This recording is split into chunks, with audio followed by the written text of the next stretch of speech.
tema muito importante, né, para nós que somos adventistas. Faz parte do nosso ensinamento, né, que são os eventos finais, né. Esse tema faz parte do nosso ensinamento. Enquanto eu vou explicar para você, porque eu acho que é uma pergunta que todo mundo faz, né? O que são esses eventos finais? O que são os eventos finais? Eu vou explicar para vocês que os eventos finais, eles são uma série de coisas. Os eventos finais são uma série de coisas que estão previstas de acontecer, né? Antes da volta de Jesus. Estão previstas aonde? Estão previstas na palavra de Deus, nas escrituras, na palavra de Deus. E se uma pessoa falasse para mim assim, olha, exemplo, Jesus vai voltar amanhã, ou Jesus já voltou uma semana atrás, eu posso dizer com segurança de que isso não é verdade. Por quê? Porque a Bíblia fala que esses eventos finais têm que acontecer. Deu para entender então? A importância de você entender os eventos finais, ele impede que você seja enganado. Esse é o objetivo. Então a palavra de Deus, ele não fala quando esses eventos vão acontecer, mas eles falam o que vai acontecer. Então isso aí já é uma coisa muito importante. E ele não fala só o que vai acontecer, mas ele também fala como se preparar para eles. Esse assunto parece um assunto importante para você? Está vendo? Então você precisa, na verdade, entender os eventos finais, ele envolve ali, olha, um relacionamento muito profundo com a palavra de Deus. Você já começou a falar, eu começo. Pode começar então? Então, por isso, ou seja, os acontecimentos das Escrituras Sagradas sobre os detalhes da volta de Jesus, isso são tão importantes. O povo de Deus, ele tem morrido, por falta desse conhecimento. É porque ele não conhece a palavra de Deus, ele não entende os eventos do futuro. Vai chegar um momento e ele vai ficar perdido.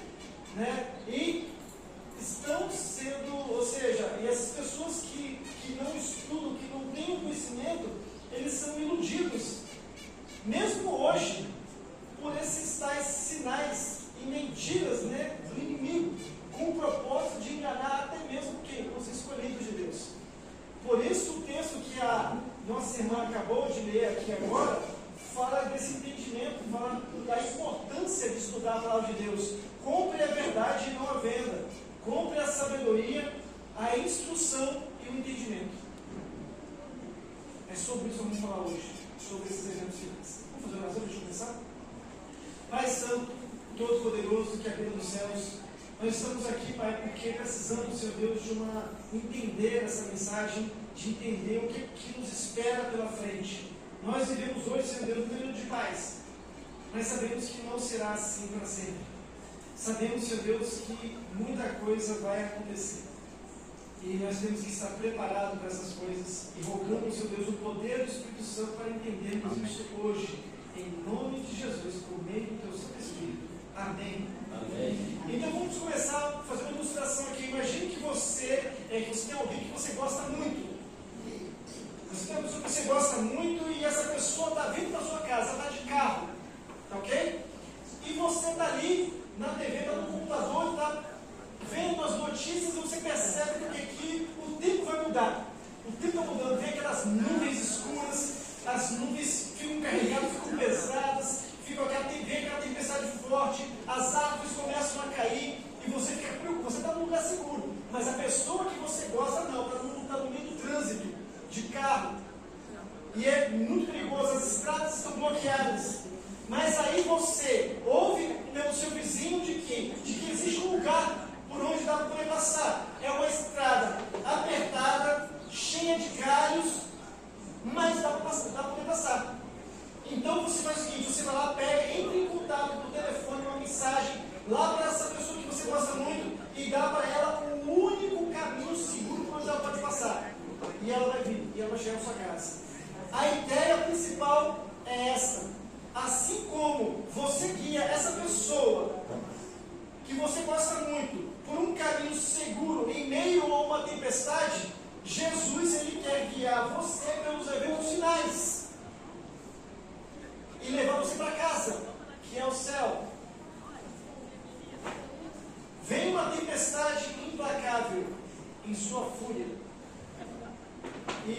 preparados para enfrentar? Essa é a pergunta que eu faço para vocês.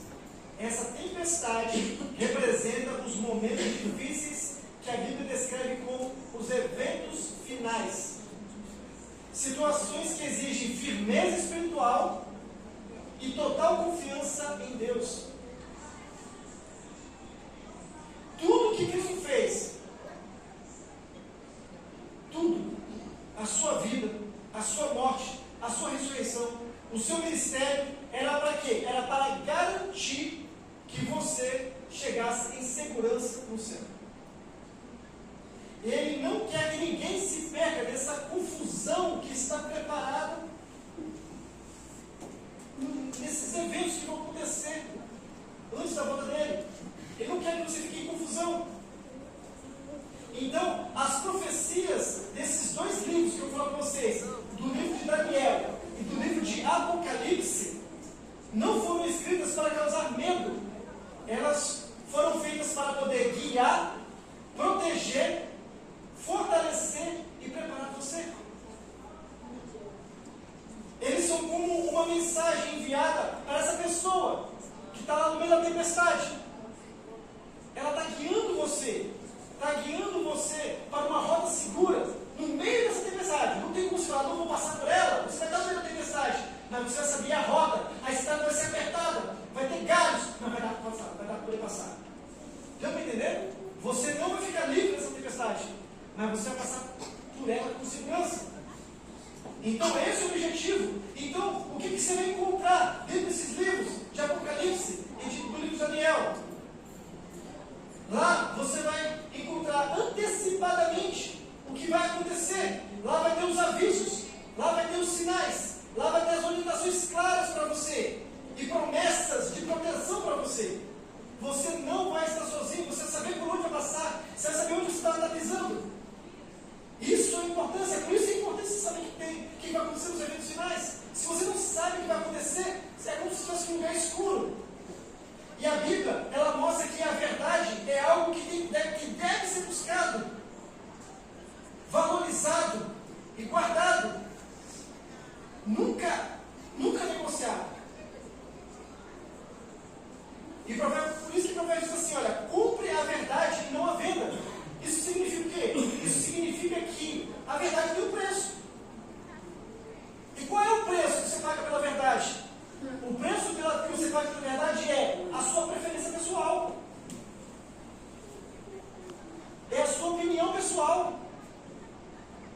É o seu costume. Significa que você tem que deixar isso de lado. Se você quer crer na verdade, você tem que abrir mão dessas coisas. Esse é o preço da verdade. Isso significa que a verdade, ela exige um preço que monetariamente não custa nada, mas emocionalmente, psicologicamente, ideologicamente, significa muito. E você vai ter que abrir mão disso. Vai ter que abrir mão das suas opiniões pessoais. Vai ter que abrir mão dos seus costumes. Às vezes vai ter que abrir mão da sua família. Às vezes vai ter que abrir mão de muitas coisas que você não consegue abrir. Mas se você quer comprar a verdade, vai ter que ser desse jeito. E Jesus disse que é a verdade que nos liberta.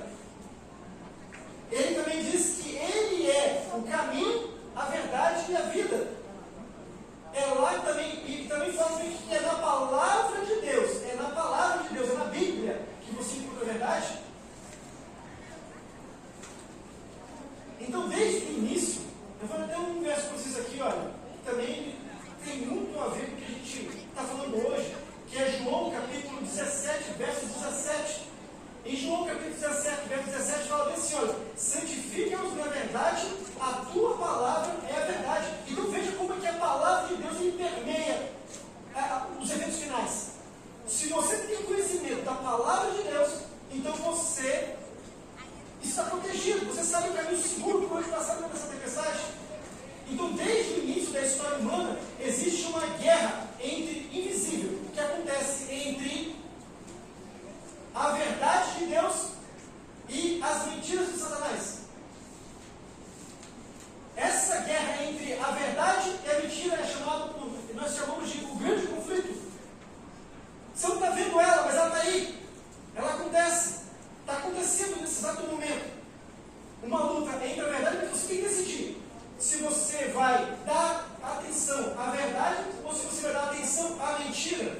Então, Satanás é chamado de o pai da mentira.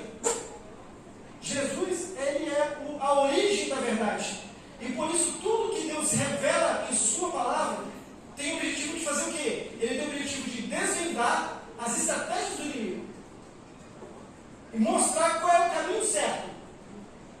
E nos proteger do engano. E a Bíblia é escrita como, é descrita como lâmpada para os meus pés. O que significa? De que você vai saber onde está pisando. Os seus pés a iluminação vai tropeçar. E outra coisa, ela também é descrita como luz que traz o entendimento. De acordo com Salmos capítulo 119, versículo 30. Ela clareia a mente. E é aí que você vai perceber assim, agora entendi o que quer dizer. E ela também é descrita como uma verdade absoluta. Em Salmos capítulo 119, verso 160. O que isso significa? Isso significa de que ela não muda com o tempo. Olha só a importância da verdade no momento dos eventos finais. O que isso quer nos dizer neste momento? Ele quer dizer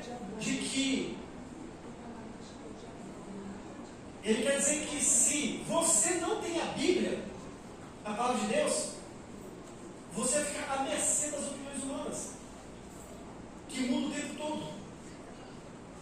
Eu quero ler para vocês o que está dizendo em 2 Pedro, capítulo 1, verso 16, o verso vai até o 21, a gente não vai ler tudo, vou ler um comecinho para vocês. E fala bem assim: de fato, não seguimos fábulas engenhosamente inventadas quando lhe falamos a respeito do poder e da vinda do nosso Senhor Jesus Cristo. Ao contrário, nós somos testemunhos oculares da majestade.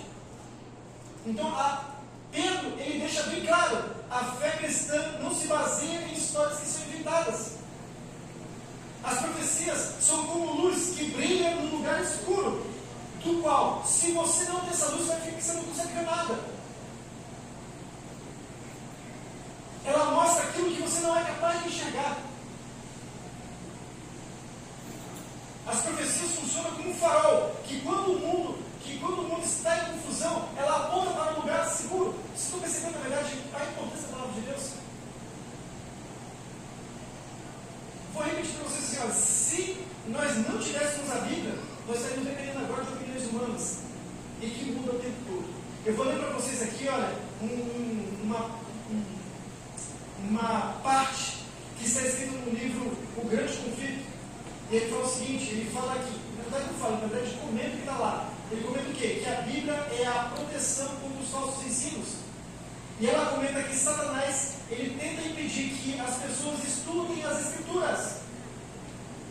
E fala também assim, que só quem fortalece a mente com a verdade bíblica conseguirá resistir ao último grande engano. Só quem estudar as Escrituras conseguirá resistir ao último engano.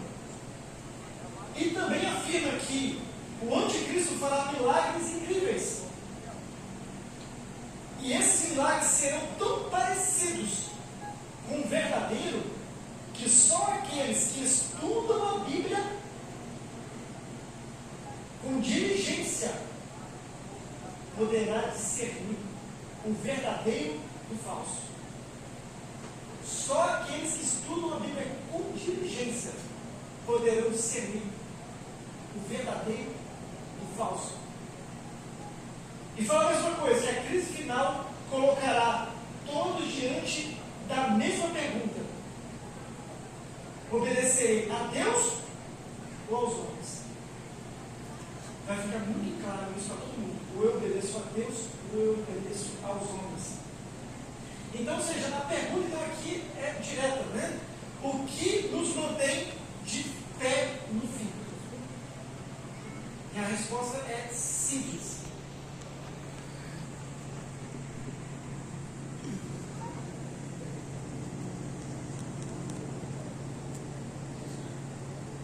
Um relacionamento firme com a palavra de Deus. Um relacionamento E isso aqui, olha, nos levanta a algumas reflexões que vale a pena de refletir hoje. E quais são essas reflexões? O tempo que o que tem me distraído e me impedido de estudar a palavra de Deus? Será que as redes sociais têm feito isso? Será que o entretenimento? Será que o trabalho excessivo? Será que a preguiça espiritual? Será que isso tem me impedido de estudar a palavra de Deus? O prazer pessoal comprometeu a nossa lealdade com a verdade? Porque quando colocamos o conforto acima do compromisso, a fidelidade começa a enfraquecer.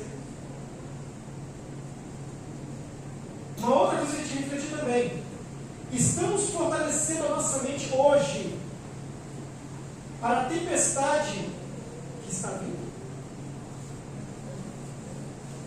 A fidelidade no tempo do fim não vai nascer do nada, não vai aparecer do nada. Ela é construída hoje, nas pequenas escolhas que você faz hoje. Não adianta esperar que ela vai surgir lá no futuro, não vai acontecer isso aí, gente. Ela vai surgir hoje, com a entrega hoje. A Bíblia diz que nos últimos dias haverá uma grande crise envolvendo. Agora eu vou pensar para você falar agora quais são os eventos finais. Primeiro, a Bíblia fala que vai haver uma grande crise. E essa crise, estou falando já estou falando do evento lá. Uma crise. Que crise é essa? A crise fala, a única coisa que a Bíblia fala para nós é que essa crise vai ser envolvendo a adoração. O que significa isso? Essas perguntas vão surgir. Quem será adorado? Quem terá autoridade? Quem merece nossa fidelidade? Essa grande crise vai ter envolvendo a adoração. Apocalipse capítulo 14, 12 declara que no meio dessa crise que vai acontecer envolvendo a adoração, o povo fiel de Deus, o povo fiel não vai ceder à pressão do mundo. Aqueles que estudam a Bíblia hoje não vai ceder. Apocalipse capítulo 14, 12 diz assim: olha, aqui está a perseverança dos santos, que obedecem os mandamentos de Deus e permanecem fiéis a Jesus. Por quê? Porque eles permanecem fiéis a Jesus. Por que eles permanecem fiéis? A Bíblia fala porque Efésios capítulo 4, verso 30, ele fala de que, porque eles estão selados. Eles são selados pelo Espírito Santo. Quem é selado pelo Espírito Santo não é abalado e nem não é enganado. Efésios capítulo 4, verso 30 fala bem assim: olha, não entristecais do Espírito Santo de Deus, com o qual vocês foram selados para o dia da redenção. O que significa? O que significa ser selado? Um outro evento, tá bom? O que significa ser selado? Vou explicar para vocês que no passado um selo ele servia para três coisas. Primeiro, confirmar a autenticidade de um documento. Depois, para mostrar quem era o dono ou a autoridade. E, por último, para garantir que o conteúdo estava intacto. Então, esse selo de Deus, o selo de Deus, ele tem essas mesmas características. Da mesma forma como o selo de Deus, ele tem uma marca de identidade, pertencimento e fidelidade. E uma confirmação de que você pertence ao reino de Deus. Isaías capítulo 8, verso 16 diz bem assim, olha, atenção para esse versículo. Isaías capítulo 8, verso 16. Guarde o mandamento com cuidado, sele a lei entre os meus discípulos. Guarde o mandamento com cuidado e sele a lei entre os meus discípulos. Veja como é que a lei aqui ela tem uma relação com o selo de Deus. E como a crise final, ela é sobre a adoração, faz sentido, né, que a lei esteja apresentada aqui. Em Êxodo capítulo 20, verso de 8 a 11, nós temos a lei de Deus. Na verdade, começa no capítulo 8, do verso 1, vai até o verso 20, mais ou menos, até o verso 20. Mas, no meio dos 10 mandamentos, que fica entre o verso 8 e o verso 11, você vai ler isso aqui, olha. Você vai ler desse jeito. Lembra do dia de sábado, para santificá-lo. Trabalharás 6 dias na semana. Nele farás todo o seu trabalho. No 7º dia é o sábado dedicado ao Senhor, teu Deus. E neste dia não farás trabalho algum. Nem tu, nem o teu filho, nem a tua filha, nem o teu servo, nem a tua serva, nem os teus animais, nem os estrangeiros que moram em tua cidade.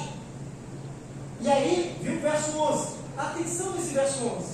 Vou ler para vocês devagar, para que vocês possam perceber. Pois, em 6 dias, fez o Senhor o céu, a terra e o mar, e tudo que nele existe. Mas, no 7º dia descansou. Portanto, o Senhor abençoou o 7º dia e o santificou.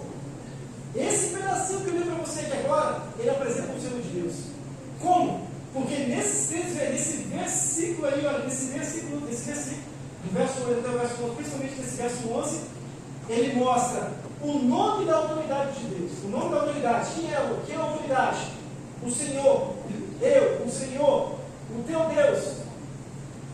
E no mesmo verso ele mostra o título de autoridade, aquele que fez, ou seja, ele é o Criador. O que ele fez?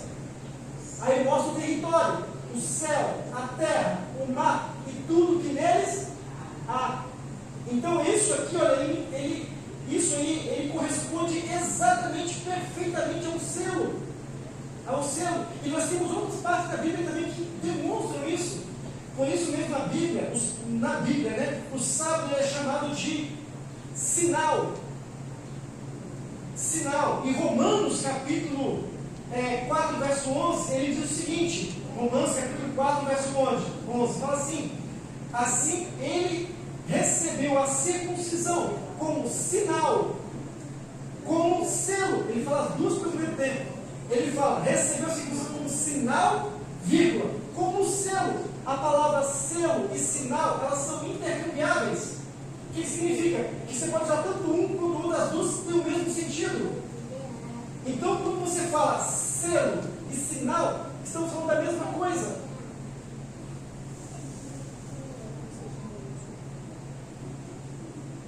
Apocalipse, no capítulo 7, verso de 1 a 3, ele fala mais sobre esse selo, sobre esse sinal. Mas agora, ele não fala como selo, mas ele determina ali um conjunto de palavras ali, olha, que faz você lembrar dos 10 mandamentos, principalmente dos versículos finais que está escrito no 11, no versículo final, no versículo 11, e fala bem assim, olha, Apocalipse capítulo 7, verso de 1 a 3, depois disso, vi 4 anjos em pé, nos 4 cantos da terra, retendo os 4 ventos, para impedir que qualquer vento soprasse na terra, no mar, ou em qualquer árvore. Então, vi outro anjo subindo no oriente, tendo o selo do Deus vivo. Ele bradou em alta voz aos 4 elementos, aos 4 anjos, a quem havia sido dado poder para danificar a terra e o mar. Não danifique nem a terra, nem o mar, nem as árvores, até que selemos a testa dos servos do nosso Deus. Aqui nós vemos a aplicação do selo. Em Apocalipse capítulo 14, verso de 1 a 12, fala também. Então olhei, e diante de mim estavam o Cordeiro, em pé sobre o monte Sião, e com ele 144 mil, que tinham escritos na testa o nome, que tinha escrito na testa dele, que tinha escrito na testa o nome dele, e o nome do seu Pai. Escrito aonde? Na testa. E aqui diz também, no verso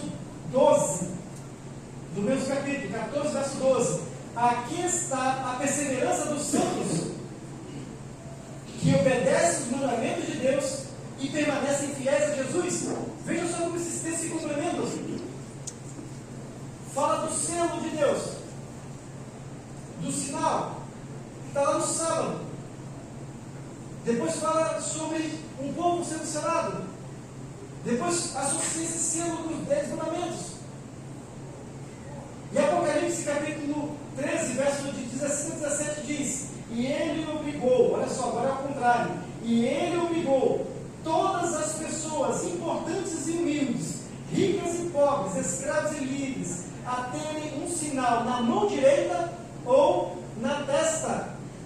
Ninguém podia comprar ou vender, a não ser que tivessem esse sinal. Isto é, o nome do monstro ou o número do seu nome. E aqui nós vemos aqui, olha, assim como Deus escreve na testa, o nome dele relacionado ao sétimo dia, aqui o monstro, ele também, para poder marcar os que são dele, o que ele faz? Ele coloca o nome dele e o número dele. Viu como que é antagônico isso aqui? O selo de Deus ele é colocado na testa. Por que na testa? Porque representa a mente, a convicção, a consciência, a decisão.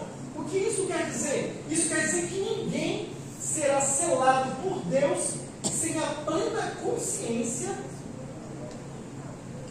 e a decisão de servir a Deus. Ninguém vai receber o selo de Deus a menos que esteja convicto de que está recebendo o selo de Deus. Você tem que escolher. Você tem que aceitar. Mas a marca da besta, pelo contrário, ela é recebida na mão e ela é recebida na testa. Na testa e na mão. Isso representa o quê? Primeiro, de que na testa significa de que muitos vão aceitar realmente o engano porque querem aceitar o engano. Por livre e espontânea vontade. Por convicção. Ela recebeu o engano e aceita aquele engano. Mas na mão é o contrário. Na mão ela não acredita nas mentiras do Satanás. Ela não crê, mas ela aceita. Por conveniência. Por quê? Porque ela quer evitar os problemas. Ela quer evitar a perseguição. Ela quer evitar a morte. Então o selo de Deus é sempre uma escolha consciente. O selo de Deus na testa é sempre uma escolha consciente, baseada no amor por Deus. Mas a marca da besta pode ser uma escolha consciente ou por conveniência, baseado no amor ao mundo ou pelo medo da morte, da perseguição. Então este é um sinal. Vai chegar um momento em que você tem que fazer uma escolha e receber a marca de Deus, ou receber a marca da besta, ou seja, o sinal de Deus, ou receber a marca da besta. Esse é um dos eventos. E você vai saber. Você vai saber quando isso acontecer. E você vai ter plena consciência de que você está escolhendo ou o sinal de Deus, o selo de Deus, ou a marca da besta. Ninguém vai ficar, não escolhi, eu não sabia. Você vai saber. Então este é um outro evento que você tem que estar preparado. E Satanás ele odeia aqueles que obedecem os mandamentos de Deus. Por isso. E no clímax da história, ele vai fazer guerra contra essas pessoas que obedecem os mandamentos de Deus. Veja como é que é importante, como é que está ligado essas coisas nos eventos finais, os mandamentos de Deus, como é que está ligado a palavra de Deus. O grande conflito ele culmina com quem vamos obedecer, quem vamos adorar e quem é que tem a autoridade máxima. Então ninguém será. Isso aqui eu acho que é uma palavra-chave, que eu acho que permeia. Eu acho que se a gente resumisse aqui, a gente finalizasse aqui, eu acho que finalizaria tudo, eu acho que finalizaria bem essa ideia de que ninguém será fiel na crise final se não for fiel hoje. A fidelidade ela não nasce de uma hora para outra. Não adianta esperar que isso vai acontecer na última hora, não vai. ela é construída nas pequenas decisões diárias. Se você não é fiel hoje, não vai ser fiel no último dia. Pode colocar isso, pode anotar isso na sua agenda. Se você não for fiel hoje a Deus, você não será fiel no último dia. Então nós temos que ter o quê? Para poder ser fiel a Deus. Eu tenho que ter tempo com Deus. Se você não tem tempo com Deus hoje, você não vai ter tempo com Deus no último dia. Se você não for obediente hoje a Deus, você não vai ser obediente no último dia. Se você não fizer escolhas espirituais hoje, você não vai fazer escolhas espirituais no último dia. Se você não priorizar as coisas corretas hoje, você não vai priorizar as coisas corretas no último dia. Se você não tem um relacionamento com Cristo hoje, não espera ter um relacionamento com Cristo no último dia, você não vai conseguir, você não vai. A crise final, ela não vem, ou melhor, a crise final, ela não vai transformar pessoas cristãs, não vai transformar pessoas em cristãos fiéis, dispostos a morrer pela verdade. Ela não vai fazer isso. Essa crise final, ela vai revelar se você é fiel ou se você não é. Você precisa entender a importância disso. É por isso que o selo de Deus não será dado no último momento para uma pessoa que não se entregou hoje. Ele será dado àqueles que andam com Jesus agora. É agora que você recebe o selo de Deus. Não é lá, é agora. E a Bíblia deixa claro de que nos últimos dias o grande conflito espiritual terá um tema central. Nós já sabemos, eu já falei para vocês aqui, que é a adoração. Adoramos a Deus, o Criador, ou adoramos a bênção de imagem? Vou só perguntar aqui, Betão.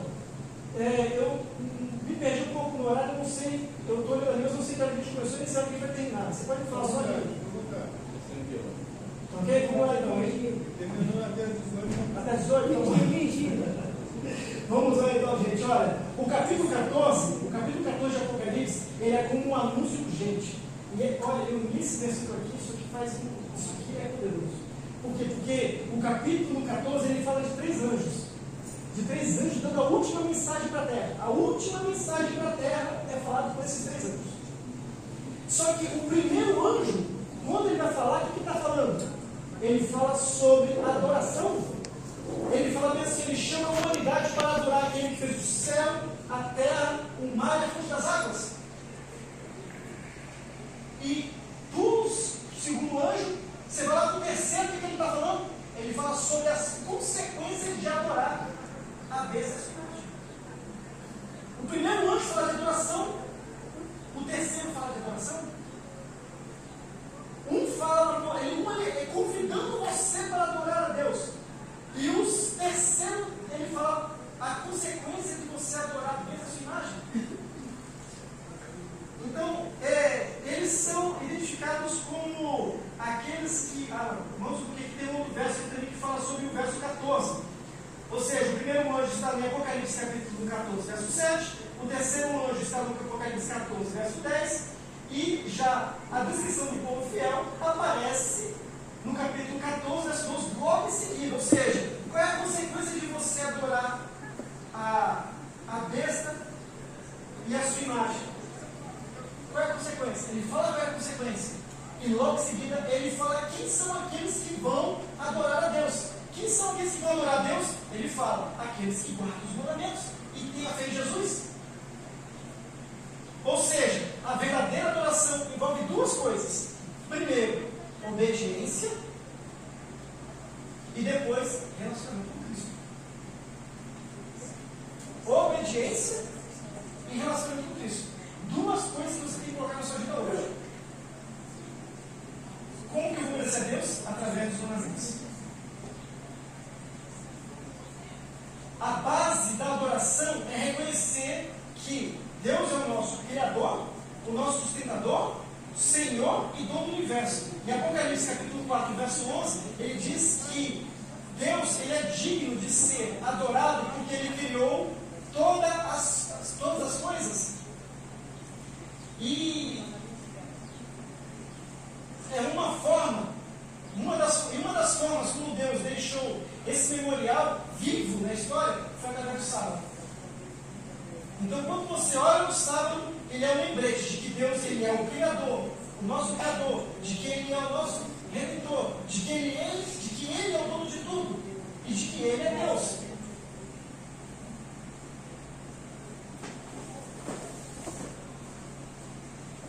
Então, porque se o sábado ele é o memorial da criação, o sinal da autoridade divina, se ele é um lembrete semanal de que Deus é quem é, então está aí uma dos alvos de Satanás.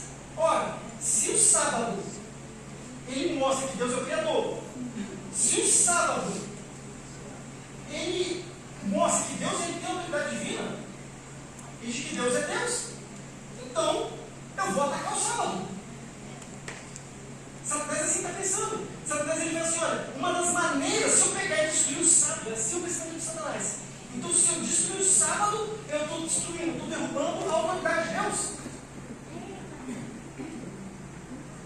E aí, Daniel, no capítulo 7, versículo 25, ele fala, ele diz que o inimigo, ele tentaria mudar o tempo e a lei. Ou seja, ele tentaria alterar exatamente o mandamento que identifica Deus como Criador. O conflito, então, ele não se trata, de dia, exatamente, não se trata do calendário. Você percebe que o conflito mesmo, ele está falando sobre autoridade. Está falando sobre autoridade. Quem é que tem autoridade? Então, Satanás, ele quer destruir a autoridade de Deus e colocar ele como sendo autoridade. O sábado não é um dia. Não é um dia. Um calendário. Ele é um símbolo da autoridade de Deus. E Satanás quer destruir isso e colocar a autoridade dele. E como que ele vai fazer isso? Através do uso das forças políticas, do uso das forças religiosas, do uso das forças econômicas, da pressão social. Eles aí no outro evento. Por quê? Porque vai chegar um momento em que as forças políticas irão perseguir você. Chegará um momento em que as forças religiosas também perseguirão você. Você será perseguido também de forma econômica. E você será pressão social também. Outro evento.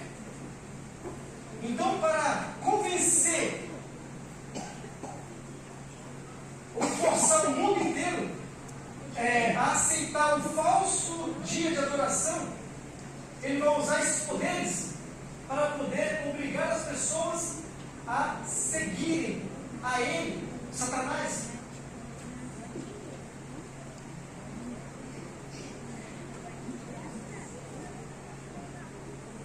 E você olha bem assim, olha, gente, isso parece difícil de acontecer, isso parece uma coisa tão distante de acontecer. Mas não. Se você olhar para o Covid, né? Se você olhar para a pandemia que aconteceu de um dia para o outro. De um dia para o outro, o mundo todo teve que usar máscara. Todo mundo teve que ficar preso dentro de casa, não foi? Então você percebe, na verdade, que o mundo hoje está vivendo um momento que, se uma crise acontecer, as coisas mudam de um dia para o outro. Não pense que vai ser uma coisa gradual. Vai acontecer de uma hora para outra. E se você não estiver preparado, você foi pego de surpresa. Você entende? Não vai dar tempo. Agora, estou percebendo de que está acontecendo. Estou me preparando. Vamos começar a estudar a Bíblia agora. Não vai ser acontecendo agora. Agora já era. Já era. Deu para entender? Então, com base em Apocalipse, em capítulo 13, verso de 13 a 17, a Bíblia menciona de que quem se recusar a seguir o sistema da besta, ele vai sofrer perseguição econômica, ou seja, sem perder de comprar e vender, ele vai ser perseguido socialmente, né, com exclusão, discriminação, perda de direitos, ele vai ser perseguido politicamente, vai ser forçado por leis a adorar o falso ensino. Ele também vai ser ameaçado de morte, com punição. Então, isso são coisas que vão acontecer antes da volta de Jesus. E esse será o teste final. Os acontecimentos finais não são difíceis de imaginar viver no mundo que a gente vive hoje, onde qualquer coisa pode estourar uma crise econômica na Bolsa de Valores, pode acontecer uma outra pandemia como essa, não sabemos, mas sabemos que, da mesma forma que aconteceu, da mesma forma como aconteceu na pandemia, não pode acontecer agora também. Então nós precisamos guardar o nosso coração hoje. Eu vou encerrar por aqui, tá bom? Se tiver mais coisas para falar aqui, a gente vai ter que encerrar por aqui. Mas isso aí nos traz aqui, olha, uma reflexão muito importante de que o relacionamento com Deus tem que ser cultivado hoje. Devemos nos fortalecer na fé por meio da palavra de Deus. Não podemos negociar os nossos princípios. Temos que praticar a obediência a Deus agora. Devemos desenvolver a confiança em Deus agora. E a fidelidade no tempo do fim será um resultado da fidelidade que você tem agora com Deus.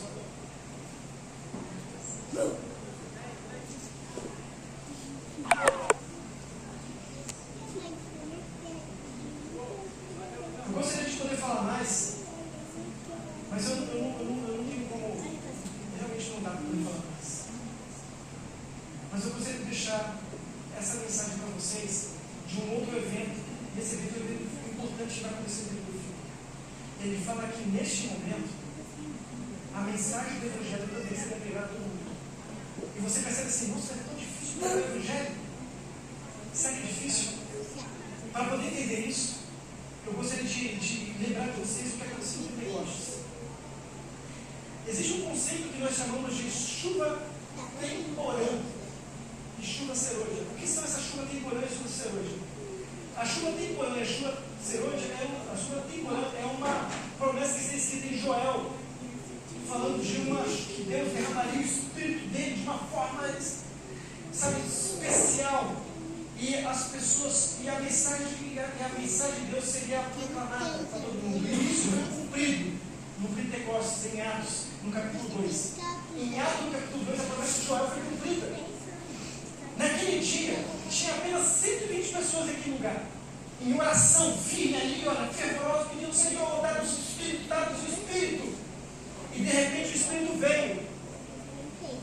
E naquele mesmo dia, eram 120 pessoas que oraram. 120 pessoas. Quantas pessoas nós temos aqui? Quantas pessoas temos aqui? Umas 30? 38. 38 pessoas. É um pouco mais do que aqui. Numa casa, orando, unânimes. Todos os 120 orando pela mesma coisa. O Espírito Santo. E o Espírito Santo veio. E naquele mesmo dia, 3.000 pessoas se juntaram a eles. Através do poder do Espírito Santo e a força a disposição daquelas 120 pessoas, 3.000 pessoas se converteram a Deus. Dias depois, o número aumentou de 3.000 para 5.000 pessoas. 5.000 pessoas em um único dia. 3.000 pessoas. Então eu digo para você o seguinte, de que o poder do Espírito é tremendo. E da mesma forma como Deus trabalhou na vida daquelas pessoas, e em um dia se converteram, esse é o poder da chuva temporânea que foi prometido e se cumpriu. Para os nossos dias de hoje, existe uma outra chuva que foi prometida, que é a chuva serôdia. A chuva serôdia, diferente da chuva temporânea, ela acontece no final da colheita. A chuva temporânea acontece no outono, no início da colheita, onde a semente é jogada na terra e ali a semente começa a germinar.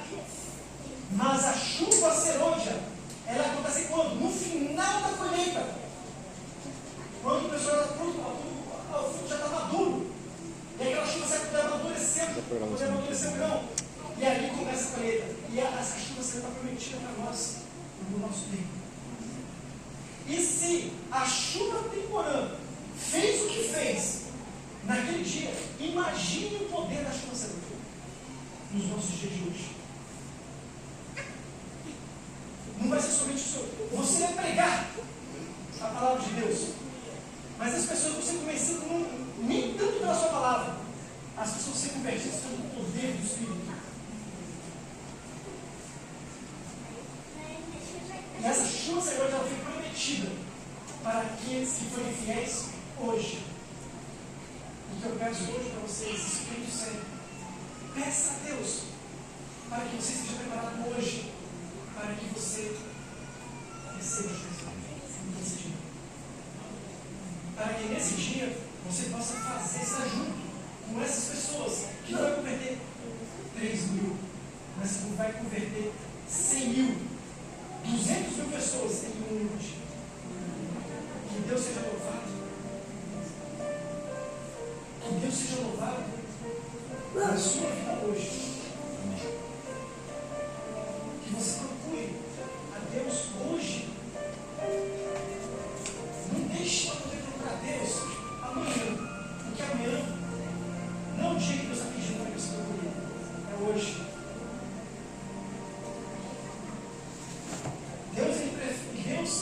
Ele precisa do seu coração. Amém. Porque Ele quer te ver a você.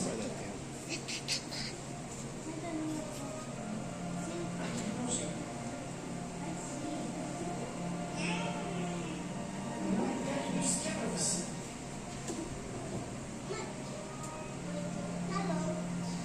Por que você está colocando?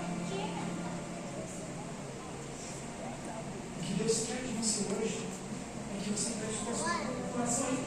Fala para Deus hoje, Senhor, eu entrego o meu coração completamente a Ti. Vamos orar assim? Vamos orar? Fecha o olho agora, fecha o olho. Fala para Deus assim, Senhor, eu entrego o meu coração completamente a Ti. Eu entrego o meu coração. Fala com Deus agora. Entregue completamente o coração. Às vezes você vai estar assim, olha, assim, é difícil, eu não consigo. Deixe esses detalhes para Deus. Deus ele vai fazer isso. Só entrega o coração a Deus e Ele faz o restante. Aquele que é capaz de transformar vidas é capaz de transformar você.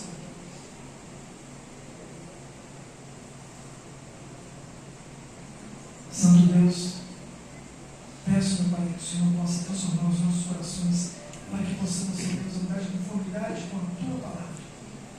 Rogo ao Senhor, meu Deus, que o Senhor possa conduzir os nossos pés.